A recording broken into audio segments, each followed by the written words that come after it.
People always say, hey, go to Vegas for the Super Bowl. And don't get me wrong, it's a neat place to be for Super Bowl weekend. A lot of action, a lot of parties, there's a frenzy. But it is nothing.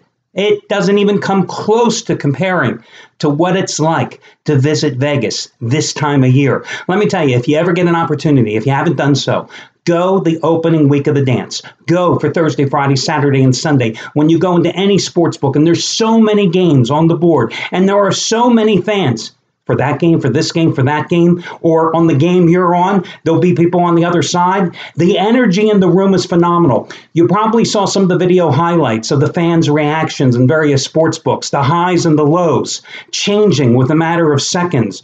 When Michigan looked like it was going to cover yesterday, and then Oklahoma State's Juwan Evans hit that 28-foot three-pointer at the buzzer to give Oklahoma State the backdoor cover.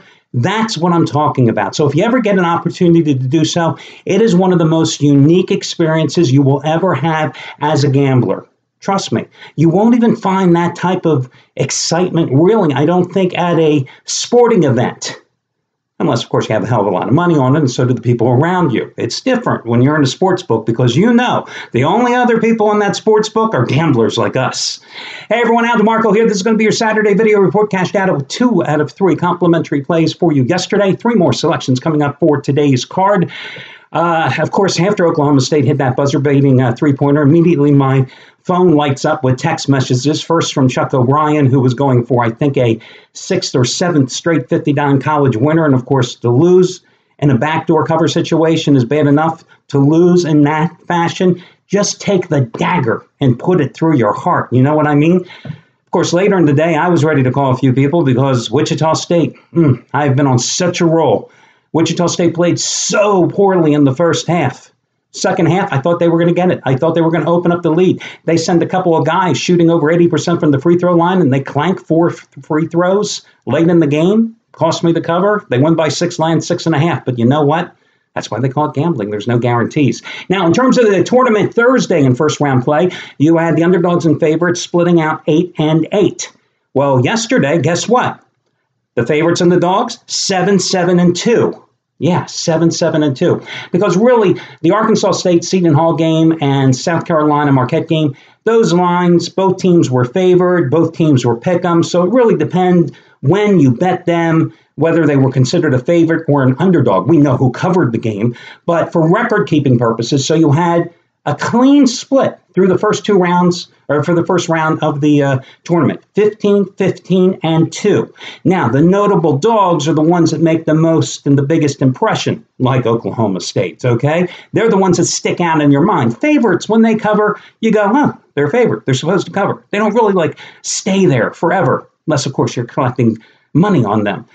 In terms of what happened yesterday with the double-digit dogs, well, after going 3-2 on Thursday, they went 3-5 yesterday. The only ones to cover Jacksonville State, Northern Kentucky. Yeah, the Norse playing great against Kentucky yesterday, and Kent as well. 2 outright winners yesterday, USC and Michigan State. 2 outright winners on Thursday with Xavier and Northwestern. So, again, 15-15-2 favorites versus the dogs. Double-digit dogs go 6-7. And outright dogs, you only had 4 of them, guys. Xavier, Northwestern, South Carolina, USC, and Michigan State. In terms of my bracket, I told you at the outset that I have always believed that you've got to have 22 to 26 teams coming out of the first round in order to have any type of success in any type of bracket pool that you may be in.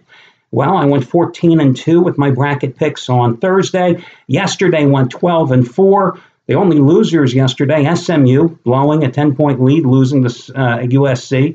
Marquette, Miami of Florida, never even ended against Michigan State. And Seton Hall, a game that could have went either way until that flagrant foul late on the Pirates. So my bracket, 26-6. But more importantly, a lot of guys will say, oh, yeah, I've got 26 winners through the first round. But how are you doing with the teams that you have projected going forward? That's the key. I've got 15 of my 16 Sweet 16 teams still alive, the only exception being SMU, a 1-point loser yesterday. I've got all 8 of my Elite 8 teams. In other words, you're looking at a happy guy here today. Let's get to your complimentary plays. Let me run them in reverse chronological order for you, and let's start with the game Actually, I just want to make sure that I give you the games that I promised I'd give you. You got to love the live video reports because, if I really had thought about this, maybe I would have looked in advance and kind of figured this out. But let's see. We are going to cover, ladies and gentlemen, if I could ever get my screen up here on my damn computer, we are going to cover the games between Florida, Virginia, Middle Tennessee State, Butler, and Gonzaga and Northwestern. Good. I thought for a second I was going to actually have to talk about that Iowa State game, and I got to tell you, I've gone back and forth 100 times on that, and I'm not sure which way to go. So let's start with the game between Florida and Virginia. It's being played in Orlando. Now, the Gators beat East Tennessee State 80-65 in their first-round game on Thursday. It was a one-point Gator lead at halftime as they shot miserably in that contest. I think they left their shots from distance back in Gainesville. 1 for 10 on three-pointers in the first half. Heated up in the second half, hitting 6 out of 12. Big advantage there, though. They outscored East Tennessee State 20-5 on points off of turnovers, and they held them to just 40.3% shooting. And that's one of the Gators' strengths, their defense. But I'll tell you what, their leading scorer, the guard, I can't remember his first name, but his last name is Allen, struggled. 1 for 11. 1 for 9 for three-pointers. Last 3 games, 10 for 37, 7 for 26 from three-point range. And he's their leading scorer, 13.7 points. But that also tells you something when you look at the number of points he's averaging. This is a balanced team, Florida, that gets a lot of little contributions from a lot of guys. Virginia coming off a 76-71 win over NC Wilmington. Sounds good on the surface, but they were down by 15 points in the first half, and they were forced to go to a 5-guard lineup because Isaiah Wilkins missed the game. He did not practice on Friday. He's doubtful today, according to Tony Bennett, from what I read in stories yesterday from the various beat writers, and he is their best lockdown defender. Now, Florida, goes 6'8" with Devin Robinson, 6'8" with Justin Leon, and 6'9" with Kavarius Hayes across the front line. So they've got some size. They're a decent defensive team. Not as good as Virginia, who's, of course, number 1 in scoring defense in the country, 56.1 points allowed, nearly 10.5 points fewer allowed than Florida. But here's the bottom line. Florida's an excellent free throw shooting team, almost 73%. They've got the size. They ought to get to more boards. They ought to get more second chance opportunities. And by being aggressive and more physical, they ought to get to the line more often. I've said this many times about Virginia this year. You have to worry about the Cavaliers when you put money on them because a team that can't score can't win, can't cover. So I like Florida in this contest. Next game, Middle Tennessee State. Well, I gave you a free pick on Middle Tennessee State in the first round upset. Just because they were a 12 seed, people said, they pulled off an upset. Gee, they were a 1.5 to 2 point favorite. Is that an upset in your book? But they pulled off the upset against, I'm going to roll today, aren't I, guys? Pulled off the upset in Minnesota in that one. They're a 3.5 point underdog in Milwaukee tonight. Excuse me, I'm getting so choked up, I'm losing my voice here. In this contest against Butler, I like them in this game. This is a team that's just on an incredible roll. They've won 21 of their last 22 games. They've got a pair of forwards, as I mentioned in my first round free pick on them, in Ja'Cory Williams, who is 6'8", averages like 17 points, 7 rebounds a game, shoots almost 53%. And he struggled in the first round game against Minnesota as he was just 4 for 14, very unlike him. And 6'8" Reggie Upshaw, who averages 15.7 boards and 53 points a game. So they've got the size up front. Butler's not a big team. In the backcourt, they've got a good athletic backcourt, which is better, I think, than Butler, who they're nice guards that Butler has, but I don't think athletic-wise they'll be able to hang with Middle Tennessee State's guard tandem that's led by Giddy Potts. You got to love that name. Hey, what's your name? Hey, it's Giddy Potts. He averages 16 points and 5 rebounds a game, and this is a guy who shoots 49.1% from the field. He's had 30 points in 2 of his last 5 games. He had 15 points in the opener. Upshaw had 19 and 9. 9 boards in the opener. Butler and, coming off a 76-64 win over Winthrop. Big deal. It was just a week earlier. They lost their Big East tournament debut, 62-57 to Xavier as a 6.5 point favorite. It was just a few days before that. They lost their regular season home finale, laying 8.5 points to Seton Hall and outplayed by the Pirates. Now, it is true that Butler is 9-0 straight up against lower seeds, lifetime, in the dance. And this is a 4 versus 12. But you know what? I think Middle Tennessee State is a damn good 12 seed.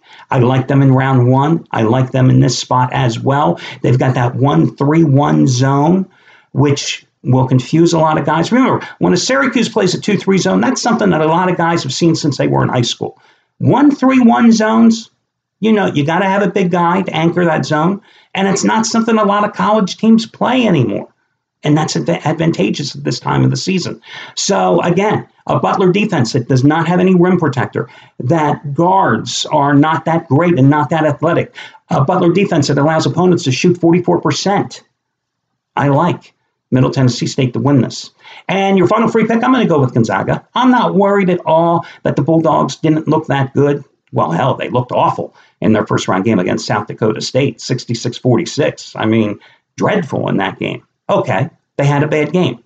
They're worthy of being the number 1 seed. I think they're going to play like it today and take care of business against a Northwestern team. It's miraculous that Northwestern's here. You know what happened at the end of the Vanderbilt game, right? You remember. You know what I'm talking about. So I think the Wildcats' Cinderella slipper falls off today.